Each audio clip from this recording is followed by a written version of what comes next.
Hello दोस्तों, स्वागत है आपका हमारे यूट्यूब चैनल प्रीति की कहानियों में।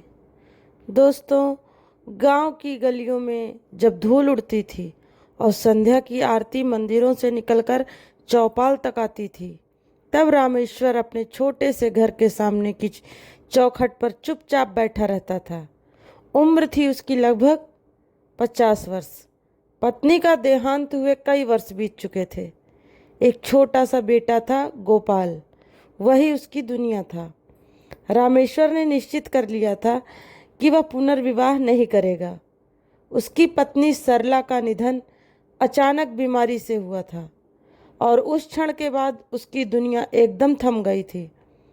लेकिन उसकी माँ, एक वृद्धा जिसकी आंखों में बेटे की गृहस्थी फिर से बसाने की आकांक्षा थी, वह रोज समझाती, बेटा जिंदगी यूं अकेले नहीं कटती। इस घर को फिर से बहू चाहिए, गोपाल को माँ चाहिए। रामेश्वर चुप रहता। कभी कभी चुप्पी भी हाँ होती है। और ऐसा ही हुआ। बिना बहुत कहे सुने माँ ने आसपास के रिश्तेदारों से एक रिश्ता ढूंढा। सरोजनी नाम था उसका।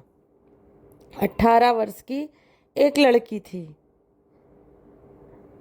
जिसकी मासूम आंखों से संसार की बहुत कम समझ थी। वह किताबें कम और रोटियां ज़्यादा पहचानती थी। बचपन में माँ को खो चुकी थी।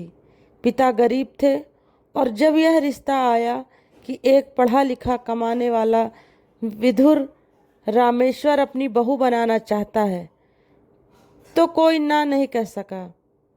शादी हो गई, बारात आई, ढोल बजा, विदाई हुई। लेकिन रामेश्वर के मन में शांति नहीं थी। वह उस रात अपने कमरे में बैठा था, एक अजीब अपराध बोध में डूबा हुआ। मैंने क्या किया? एक बच्ची को जो अभी जीवन की शुरुआत में है, उसका भविष्य अपने अधूरे जीवन से जोड़ दिया।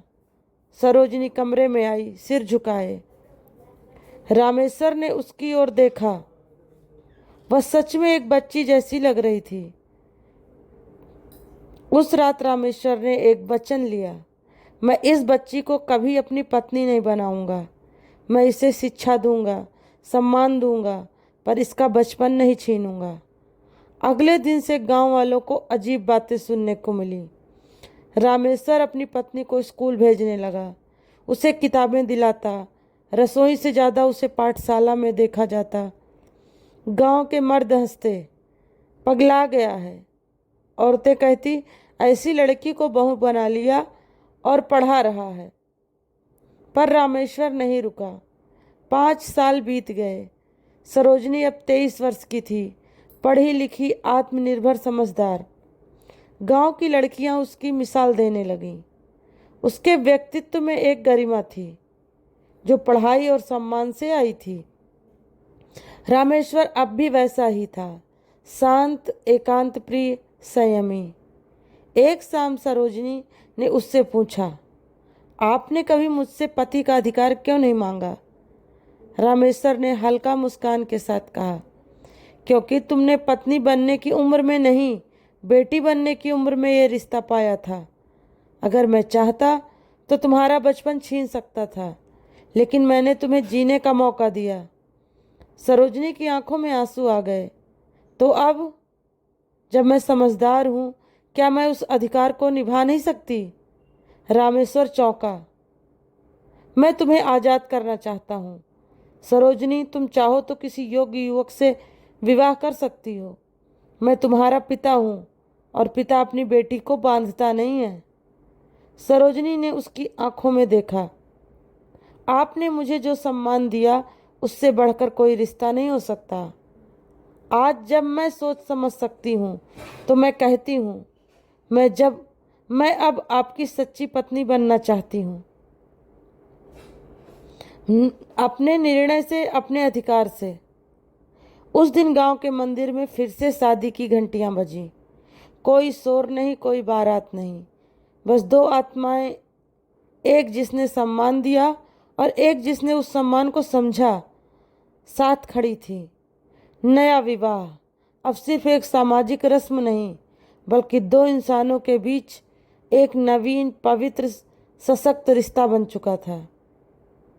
तो दोस्तों, ये कहानी हमें ये संदेश देती है कि जब विवाह में मानवता और सम्मान हो तभी वह सफल होता है। स्त्री को समझ और स्वतंत्रता देना किसी भी रिश्ते की पहली शर्त होनी चाहिए। ये कहानी हमें समाज की रीतियां बदल सकती हैं अगर मनुष्य अपने भीतर इंसानियत को पहचान ले।